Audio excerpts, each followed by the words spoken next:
I'm going to take myself on a journey. Hopefully all of next year I'm going to be travelling all over the place. Not abroad, nowhere that far. But I want to see more of, to be honest actually, I want to play more around my camera. So for a long time I've done video editing, and now I'm at university, I'm actually getting the opportunity to learn other things that I honestly didn't think I cared about. But I've just treated myself to a brand new lens on my Sony ZV-E10, a camera that was recommended to me by a friend to be my webcam, and I never intended it to be anything else. But for some reason I've just got this urge to go and do more stuff. It could be because some of the projects I'm working on in university I wish I could show you, but unfortunately I can't. But I'm recently working on a documentary, and it's one of the most... I'm so proud of it. I wish I could show you guys, but unfortunately I just really can't. But I'm so proud of it. I think it's one of the best things I've ever produced. And I'm learning all sorts of new tricks because I swapped to DaVinci. Now I'm trying to figure out maybe a bit more about sound. I'm trying to figure out a bit more about color correction, as well as stuff that in the Fusion page, which to me feels like After Effects, something I've always wanted to learn. So, why am I completely grayscaled then? Because of how much I've played around with the camera before recording has actually made a really big difference. Because watch this. And I'm going to have to add a click sound effect in because I tried to click my left hand just so it's more on camera. Anyway, how good do I look now? I'm so impressed. Now, I'm not perfect, so let me just add in a little white card here. This is something I now carry around with me everywhere I go.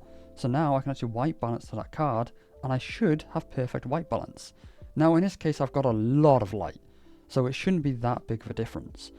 But now I can go one step further by using something called LUTs. Now, I never played with color correction in Premiere Pro because I knew I wasn't good at it, and it was very, very confusing. But with LUTs, I can make myself look like this.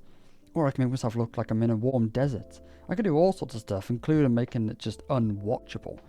But we could tone it down a little bit to merge it more with the original image, and all of a sudden I'm looking really cinematic. And it's really, really cool. By originally recording in a more muted, sort of grayed out look, I can play with it a lot more in post. And yes, it can take a lot of time, but using this color correction that I've set up specifically in my recording settings and using a LUT, it will take no time at all. It's crazy to me. Now, in terms of cameras, you know, originally I thought this camera was okay. Learning stuff at university, speaking to a friend of mine who is unbelievable at photography. Someday I'm going to ask if I can show some of her photos on the YouTube, because I've never seen like anything that good. It's kind of inspired me to start getting into it. I just swapped out the lens from the kit lens to, it's got it written on it. At what point do I have to get it in focus? There, I think. That's something I'm really struggling with. My eyesight isn't quite good enough to tell when things are in focus. But I've swapped to a Tamron 17 to 70mm f2.8 lens, and originally I didn't know what any of that meant. But I did a lot of research before I bought a lens to try to figure it out. Now, 17 and 70mm is basically focal range, I believe. So how far can it zoom in and how far can it pull out? Pulling out allows for stuff like this. Zooming in obviously allows you maybe for more like wildlife photography. But I have to admit, 70mm is nowhere near far enough for wildlife photography, which I'm a little bit gutted by, but I kind of figured that would be the case. But for my everyday shooter, I'm pretty sure this will absolutely suffice. The 2.8, I'm pretty sure, is its minimum aperture. Could be hard wrong about that. But aperture is basically how wide open the lens can go. And I believe a small number means it's a very, very, very small gap. And what that does is creates me in focus and the background out of focus. And this is called shallow focus. Well, I don't know if this specifically is shallow, or if there are levels from shallow to deep. But the fact that not everything is in focus, I believe, does mean that it is shallow focus. And this is really, really cool. It makes it look really photogenic. And it makes it look really cinematic, especially with all the color correction I've applied. I think this is the most professional I've ever looked. It might be a little bit over the top, but hey, when you learn a new trick, you do tend to go over the top. So what's all this video for? Well, I've been busy. I've been really busy. I've still been keeping up with Limbus Company behind the scenes. Not that I've recorded a lot of it, to be honest with you, but I've been working on some crazy projects.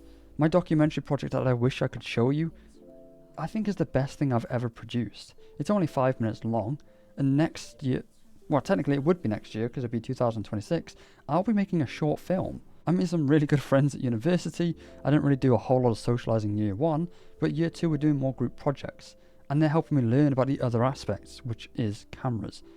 And now all of a sudden I feel like the stuff I want to make on YouTube and just a little gaming video just doesn't excite me quite as much. I want to get out there and I want to do more stuff. I want to make creative projects. And actually I've been working on a script behind the scenes for the best part of a month. And I'm still going to make that video because I've got some really cool ideas for that video. But I think next year specifically, I'm going to try to challenge myself to do more stuff on the YouTube channel. This channel has never been about a game or a set of games or a company.